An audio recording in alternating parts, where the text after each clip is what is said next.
Friends, నేను TVR సుచ్చన్ మాట్లాడుతున్నాను. స్వామి వివేకానంద చెప్పిన సోదరిమణులారా లేవండి మేలుకోండిలో పార్ట్ 64లో నా గురుదేవుల్లో వివేకానంద న్యూయార్క్లో చెప్పిన ప్రసంగంలో పార్ట్ 1 చెప్తున్నాను. ఈరోజు నేను ధర్మం క్షీణించి అధర్మం వృద్ధి పొందినప్పుడు నేను మానవాళిని ఉద్ధరించడానికి అవతరిస్తుంటాను అని శ్రీకృష్ణుడు గీతలో చెప్పాడు. పరివర్తనశీలమైన ఈ లోకంలో స్థితిగతులు మారి సమన్వయం ఆవశ్యకమైనప్పుడు శక్తి తరంగం ఒకటి వస్తుంది. మానవ జీవనం ఐహిక ఆయుష్మిక రంగాల్లో సాగుతుంది కాబట్టి సమన్వయం 2 రంగాల్లోనూ కలుగుతుంది.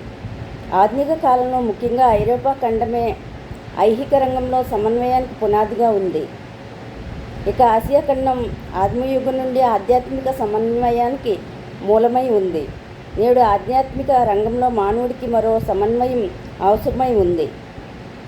జడభావాల ప్రభావం అత్యధికంగా ఉండే ఈ రోజుల్లో మానవుడు తన దైవాంశాన్ని విస్మరిస్తూ జడశక్తిని ఆశ్రయిస్తూ తన ధన సంపాదన యంత్రాంగం మారిపోతున్న ఈ సమయంలో సమన్వయం అత్యావశ్యం. ఆ సమన్వయవాణి పలికింది. జడవాది సిద్ధాంత మేఘాలను పారదోలటానికి ఆ మహాశక్తి వస్తోంది. అది తన కార్యాన్ని ప్రారంభించింది. అచిరకాలంలోనే అది మానవ జాతికి తిరిగి ఒకసారి స్వస్వరూప స్మృతిని ప్రసాదించబోతోంది. ఈసారి కూడా ఆసియా ఖండమే ఈ శక్తికి ఉనికిపట్టు కాబోతుంది. క్రియా విభజన ప్రణాళిక మీద ఈ మన ప్రపంచం ఆధారపడి ఉంది.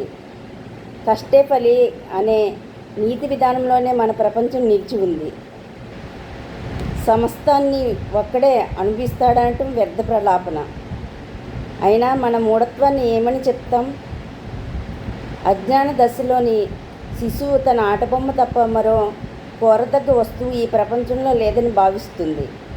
అలాగే భౌతిక శక్తులను హస్తగతం చేసుకున్న మహిమాన్వితమైన దేశం సర్వసిద్ధి పొందానని, తాను అభివృద్ధి పొందవలసింది ఇంకేమీ లేదని, నాగరికతలో పరాకాష్ఠ నొందానని భావిస్తుంటుంది. అంతేకాక ఐశ్వర్యాపేక్ష లేని దేశాలు కొన్ని ఉంటే భౌతిక శక్తుల మీద అత్యధిక సంపాదించకపోతే వాటికి ప్రపంచంలో ఉండటానికి అర్హత లేదని, వాటి అస్తిత్వమే వ్యర్థమని భావిస్తుంటుంది. పోతే మరో దేశం భౌతికమైన నాగరికత కేవలం నిరర్ధకమని తలచవచ్చును. పారమార్థిక సంపద లేని సార్వభౌమత్వం కూడా వ్యర్థమే అని ప్రాచ్యవాణి ఒక మారు లోకానికి చాటింది. ఇదే ప్రాచ్యుల ఆదర్శం. వెనుక చెప్పింది పాశ్చాత్యుల ఆదర్శం. ఈ 2 భావాల్లో ఏ ఒక్కటి ఔన్నత్య వైభవాల్లో తీసిపోదు. ఈ ఆదర్శద్వయ సమ్మేళనమే వర్తమానం యొక్క సమ్మేళనం. ప్రాచ్యులకు ఆత్మతో కూడిన లోకమే సత్యం.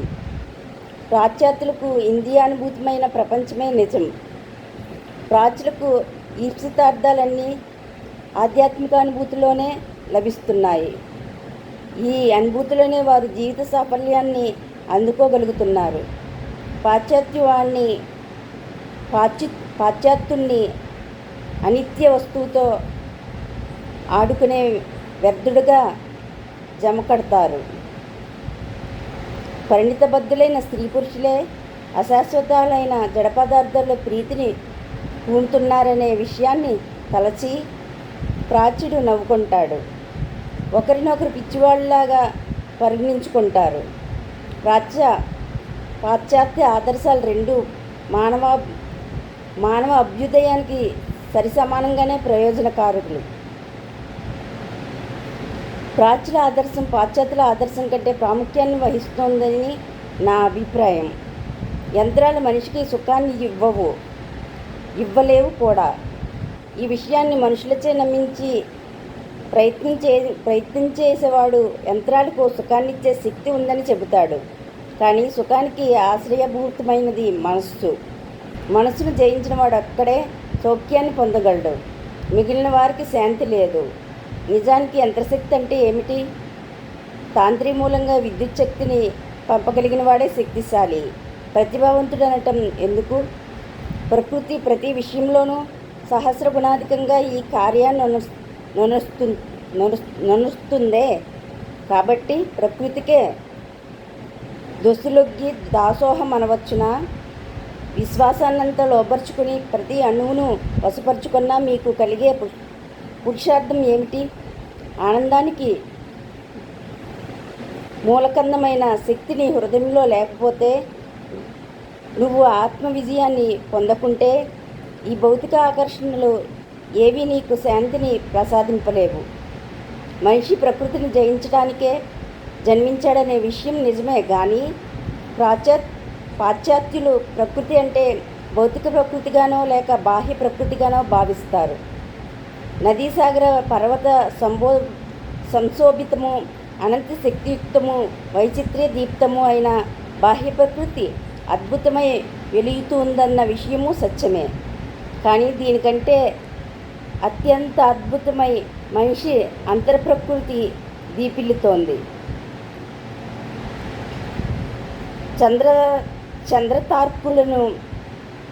చంద్రతారార్కులను మించుతూ భౌతిక విశ్వాన్ని అతిక్రమిస్తూ మన క్షుద్ర జీవితాలకు అతీతమై ఒక గణేష్నకు మరో క్షేత్రాన్ని కల్పిస్తూ ఈ అంతర ప్రకృతి విలుసిల్లుతోంది. పాశ్చాత్యులు బాహ్య ప్రకృతి విషయంలో వైశిష్ట్యాన్ని సంపాదించినట్లే ప్రాచ్యులు అంతర్జగత్ అన్వేషణలో శ్రేష్ఠతను వహించారు. కాబట్టి ఆధ్యాత్మిక సమన్వయం ప్రయోజనమైనప్పుడు అది ప్రాచ్య దేశాల నుండే ఉద్భవించటం ఎంతో సమంజసం. ఇలాగే యంత్ర నిర్మాణ శిక్షణను ప్రాచ్యుడు పొందాలంటే పాశ్చాత్యుని పాదాల వద్ద కూర్చుని దాన్ని నేర్చుకోవటం సముచితం. పాశ్చాత్యుడు బ్రహ్మం, ఈశ్వరుడు, ఆత్మ మొదలైన విషయాలను, విశ్వరహస్యాలను తెలుసుకోవాలంటే ప్రాచ్యులకు శుశ్రూష చెయ్యాలి. భారతదేశంలో ఈ విధమైన ఆధ్యాత్మిక సమన్వయ తరంగాన్ని సృష్టించిన ఒక మహాత్ముని చరిత్రను నేను మీకు చెబుతాను. ఈ విషయాన్ని ప్రారంభించడానికి పూర్వం భారతదేశాన్ని ఏది ఆదర్శం పరిపాలిస్తుంది, దాని మర్మమైనది మీకు తెలపడానికి ప్రయత్నిస్తాను. భౌతిక వస్తువుల ప్రభావపుంజం చేత అందులే జీవితాన్ని అన్నపాన భోగాలకు పూర్తిగా అంకితం చేసుకుని భోగభాగ్యాలనే పరమ పురుషార్థాలుగా భావిస్తూ ఇంద్రియ సుఖాన్నే పరమావధిగా పరిగణిస్తూ ధనమే దైవమని నమ్ముతూ ఐహిక సౌఖ్యాన్ని ఆదర్శంగా గ్రహించి పరలోకాన్ని విశ్వసించక దూరదృష్టిలోపులై ఇంద్రియ విషయలోలురై దానికి అతీతమైన వస్తువును గురించి ఆలోచించలేని జనానికి భారతదేశంలో ప్రత్యక్షమయ్యేది ఏది?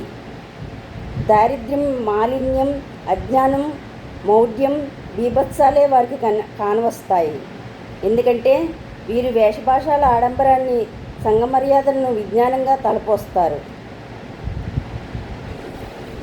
పాశ్చాత్యులు తమ ఐహిక సంపదల అభివృద్ధి కోసం భగీరథ ప్రయత్నాలు చేస్తుంటే భారతీయులు ఈ విషయం మీద లక్ష్యం పెట్టక మిన్నుకున్నారు. భారతదేశ ప్రజలకు ఇతర దేశస్తులకు పోలికే లేదు. ప్రపంచ చరిత్ర గాలించినా ఇలాంటి వారు కనపడరు. వారు తమ దేశ పొలిమేరలను దాటి జైత్రయాత్రలను సాగించలేదు. పరుల ఐశ్వర్యం మీద వారికి కన్ను పడలేదు. వారి భూములు సారవంతాలై వారు పడ్డ శ్రమకు ఫలితంగా ఐశ్వర్యాన్ని ప్రసాదించి విదేశస్తులకు లోభాన్ని కలిగించి దండయాత్రలు చేయడానికి ప్రోత్సాహం కలిగించాయి. ఇదే వారి వినాశనానికి కారణమైంది. ఇతరులు తమను నిర్ధనులుగా చేసి అనాగరికులని నిందించిన వారికి ఇసుమంత కూడా ఆగ్రహం కలగలేదు. తమ మీద దాడి జరిగిన తాల్మిని చడలనివ్వక వారి లోకంలో ఆత్మసాక్షాత్కార సత్యాలను ప్రచారం చేయాలని, మానవుని దివ్యత్వాన్ని ఆచరించిన తెరను తొలగించాలని ఇష్టపడ్డారు. ఎందుకంటే ఈ ప్రపంచం స్వప్నతుల్యమని, ఈ జడదృశ్యాల మరుగున సత్యం దివ్యం అయిన ఆత్మ అపాపవిద్ధం, అకళంకం, కామగంధరహితమని వారికి తెలుసు. అంతేగాక ఈ ఆత్మ అగ్నికి అదహ్యమై, జలానికి అస్పృశ్యమై, తాపాలకు అశుష్క నీయమై, అమరణ ధర్మీ అయి అలరారుతోందని వారికి తెలుసు. ఇంద్రియగ్రాహ్యమైన ఏ జడ పదార్థాన్ని అయినా పాశ్చాత్యులు అసందిగ్ధ సత్యమని నమ్మే విధంగా వీరు మానవుని దివ్య ప్రకృతిని సత్యమని విశ్వసిస్తారు. మీరు సింహనాదనం చేస్తూ ఆగ్నేయాస్త్రాల మూల దూకుతూ ఎలాంటి ధైర్య సాహసాలను ప్రదర్శిస్తారో, దేశభక్తాగ్రగణ్యులై స్వదేశమాతకు ప్రాణాలను అర్పించడంలో ఎలాంటి వీరత్వాన్ని ప్రదర్శిస్తారో అలాంటి వీర్యాదులను భారతీయులు భగవద్వాన్వేషంలో చూపగలరు. ఈ ప్రపంచం కల్పనా సమిష్టి అని, స్వప్నమయమని ఘోషించి తమ వాక్యాల యథార్థతను నిరూపించడానికై వారు చేసే సర్వసంగ పరిత్యాగంలో ఈ ధీరత్వమే ప్రకటితమవుతోంది. భారతీయుడు ఆత్మ యొక్క అమృత స్వరూపాన్ని సాక్షాత్కరించుకుని నదీ తీరస్థితుడై మీరు తృణకణాలను పరిత్యజించేట్లు పాంచభౌతిక దేహాన్ని తుచ్చంగా ఎంచి పరితదించటంలో ఈ సాహసమే ప్రత్యక్షమవుతోంది. వారు మృత్యువును సోదరుని వలె ఆలింగనం చేసుకునటానికి తయారై తమ శౌర్యాన్ని చూపుతున్నారు. ఆత్మకు మృత్యువు లేదనే దృఢ విశ్వాసమే వారికి అలాంటి సామర్థ్యాన్ని కలిగించింది. అనేక సంవత్సరాలు విదేశస్తులు దాడి చేస్తూ అణగదొక్కుతూ ఉపద్రవం కలిగిస్తున్న భారతీయులు అప్రతిహతులై అపరాజితులై ఉండగలిగింది ఈ ఆత్మశక్తి వల్లే. భారతదేశం నేడు ప్రతిభా సందీప్తమై విరాజిల్లుతోంది. అత్యంత దుర్దశ ఆసన్నమైన విషయ పరిస్థితుల్లో కూడా ఆ దేశంలో సిద్ధపురుషులు ఉదయిస్తూనే ఉన్నారు. పాశ్చాత్య దేశాలు రాజ్యాంగ కోవిదులకు, విజ్ఞాన శాస్త్రవేత్తలకు నిలయమైనట్లు ఆసియాఖండం మంత్రదష్టులైన ఋషి పుంగువులకు జన్మస్థలమైంది. ప్రస్తుత శతాబ్ద ఆరంభంలో పాశ్చాత్య సాంస్కృతిక ప్రభావం భారతదేశంలో ప్రవహించనారంభించినప్పుడు పాశ్చాత్య విజేతలు ఖడ్గదారులై ఋషిచంద్రవంశ సంజాతులై భారతీయులను అనాగరికులని, కల్కనే జాతివారని నిరూపించాలనుకున్నప్పుడు వారి మతం పుక్కిటి పురాణమని, వారి ఆధ్యాత్మిక అన్వేషణమంతా అర్థం లేని వాక్యాండంబరం మాత్రమే అని, వారు కృతయుగం నుండి నేటిదాకా ఆచరిస్తుండిన తపోత్యాగాలు వ్యర్థాలని నిరూపించాలనుకున్నప్పుడు ఆధునిక విశ్వవిద్యాలయాల్లో సరస్వతీదేవి ఉపాసించే యువకుల మనస్సు సందేహ డోలల్లో ఊగిసలాడసాగింది. వారు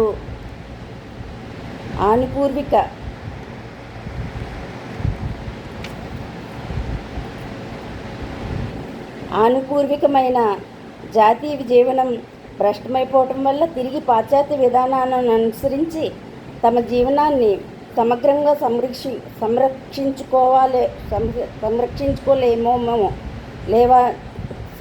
సంస్కరించుకోవాలేమో అని సందేహింపసాగారు. ప్రాచీన శాస్త్ర గ్రంథాలను త్రోసిరాజని, దర్శన సిద్ధాంతాలకు స్వస్తివాచకం పలికి మతాచార్యులకు మంగళం హారతిలిచ్చి దేవాలయాలను మట్టి తిప్పలుగా మార్చవలసి ఉంటుందా అని భావించసాగారు. పాశ్చాత్య ప్రభువులు బాహుబలంతో స్వమత ఔన్నత్యాన్ని ప్రకటించిన పాశ్చాత్య ప్రభు పుంగవులు ప్రాచీన ఆచారాలను అన్నింటినీ అజ్ఞాన జనితాలని, మూఢాలని బోధిస్తుండగా వీటికి స్వస్తి చెప్పడం కంటే గత్యంతరం లేదని తలపోయసాగారు. ఈ బాల్యం పాశ్చాత్య విధానాన్ని అనుసరించి రూపొందించబడిన విద్యాలయాల్లో శిక్షణ పొందుతూ పాశ్చాత్య భావపూరితులైన వారి హృదయాలను ఇలాంటి సందేహాల పుట్టలవ్వటంతో వింతేముంది? మూఢ సంస్కారాలను పరిత్యజించి సత్యాన్వేషణ తత్పరులగుటకు బదులుగా వారు పాశ్చాత్యుల వాక్కులనే పరమ ప్రమాణాలుగా పరిగ్రహించసాగారు. మతాచార్యులు ఆధ్వర్యం శాస్త్ర విశ్వాసం అంతరించాలి. ఎందుకంటే పాశ్చాత్యులు అలా బోధిస్తున్నారు కాబట్టి.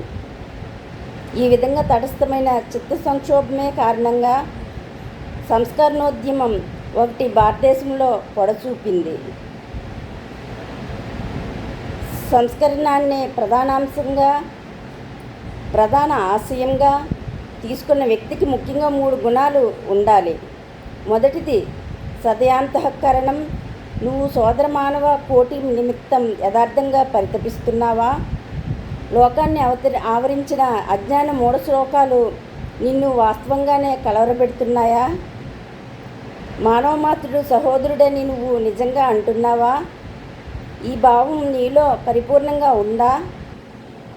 ఈ రక్తంతో సమానంగా నీలో ప్రవహిస్తోందా? ఇది నీ రక్తనాళాలను ఉబికిస్తోందా? ఈ భావం నీ సమస్త నాడుల్లోనూ, నీ అవయవ సందులన్నింటిలోనూ ప్రతిస్పందిస్తోందా? ఈ సానుభూతితో నీకు అద్వైత స్థితి కలిగిందా? నీలో ఎంతటి భావప్రాబల్యం ఉంటే ఈ విషయానికి అనుకూలమైన సాధన సంపత్తిలో నీకొకటి మాత్రమే లభించిందని గ్రహించు. తర్వాత నువ్వు యోచించవలసిన విషయం దీనికి చికిత్స. ప్రాచీన భావాలన్నీ విజ్ఞాన సమ్మతాలు కాకున్నా ఆ అజ్ఞాన సూక్తాపాల్లో సువర్ణ శకలాల మాదిరి మిలమిల్లాడే సత్యకణాలున్నాయి. మట్టితో బంగారం కలిసి ఉంది. మట్టిని కడిగేసి బంగారాన్ని శుద్ధం చేసే ఉపాయాన్ని కనుగొన్నావా? ఆ ఉపాయం నీకు లభిస్తే సాధన సంపత్తిలో రెండో దాన్ని చేకూర్చుకున్నట్లుగా భావించు. మరొకటి అవసరమై ఉంది. నీ ఉద్దేశం ఏమిటి? నువ్వు పూర్తిగా నిష్కుముడివై ఐశ్వర్యాన్ని, పేరు ప్రతిష్టలను కోరుకోవటం లేదనే విషయంలో నీకు దృఢ విశ్వాసం ఉందా? నువ్వు నీ ఆదర్శాన్ని పట్టుదలతో గట్టిగా పట్టుకుని లోకమంతా నిన్ను కాలరాయాలని ప్రయత్నించినా నీ పనిని నువ్వు చక్కపరుచుకోగలవా? ఈ గూఢ చేతనలో సుషుప్తాలైన భావాలు నీకు విదితాలా? మృత్యువు గొంతుపైన ఉన్న కర్తవ్యనిష్టను ప్రదర్శించగలవా? బొందిలో ప్రాణం ఉన్నంత దాకా తుదిద్వాస విడిచే వరకు పూనికను విడిచిపెట్టననే ఆత్మవిశ్వాసం నీకుందా? ఇలాంటి ఆత్మవిశ్వాసం నీకుంటే నువ్వు నిజమైన సంస్కర్తవు, ఉపదేశకుడువు, జగద్గురుడు కూడా. నువ్వు మానవాళికి సంక్షేమకరుడువు. కానీ మానవుడి ఫలాశక్తిని గురించి, సంకుచిత దృష్టిని గురించి ఏమని చెప్పగలను? ఫలితాల పట్ల ఉదాసీనతను వహించి చివరి దాకా కాచుకునే శక్తి లేదు. మానవుడు అధికారాన్ని ప్రదర్శించాలనుకుంటాడు, తక్షణమే ఫలితాలను పొందాలనుకుంటాడు. ఎందుకంటే వాస్తవానికి అతడు స్వార్థకామే కానీ పరుల శుభాన్ని ఆకాంక్షించడం లేదు. నిష్కామకర్మ అతనికి రుచించదు. విహిత కర్మలను ఆచరించడానికే కానీ వాటి ఫలాలను కోరటానికి నీకేనాడూ అధికారం లేదు అని శ్రీకృష్ణుడు పలికాడు. ఫలాలను కోరటం ఎందుకు? కర్తవ్య నిర్వహణమే మన వంతు, ఫలితాలు ఏమైనా కానీ మానవుడికి ఓర్మి లేదు. అతడు ఏ కార్యాన్నైనా చేయటానికి త్వరపడతాడు. ప్రపంచంలో కాబోయే సంస్కర్తల్లో అత్యధికులను ఈ తరగతిలోకి వర్గీకరించవచ్చును. ఋషివర్యుల బోధలు జడవాద తరంగంలో పడికొట్టుకుని పోయేటప్పుడు భారతదేశంలో సంస్కరణోద్యమం ఒకటి బయలుదేరుతుందని మీకు చెప్పి ఉన్నాను. భారతదేశానికి ఇలాంటి విపత్పరంపరలు పూర్వం అనేకం వాటిల్లాయి. వాటిలో సరిపోల్చి చూస్తే ఇప్పటిది అతి సామాన్యమని తోస్తోంది. అసంఖ్యాకులైన ప్రళయాలు సమస్తాన్ని విధ్వంసం చేశాయి. నిశిత కరవాలాలు జులింపబడ్డాయి. అల్లాహో అక్బర్ అనే నినాదాలు భారతదేశ గగనతలాన్ని చీల్చివేశాయి. కానీ భారతీయుల ఆదర్శాలకు ఎలాంటి మార్పులను కలిగించకుండానే ఈ వెల్లువలన్నీ ఇంకిపోయాయి. భారతీయులనెవరూ విధ్వంసం చెయ్యలేరు. వారు మృత్యుంజయులు.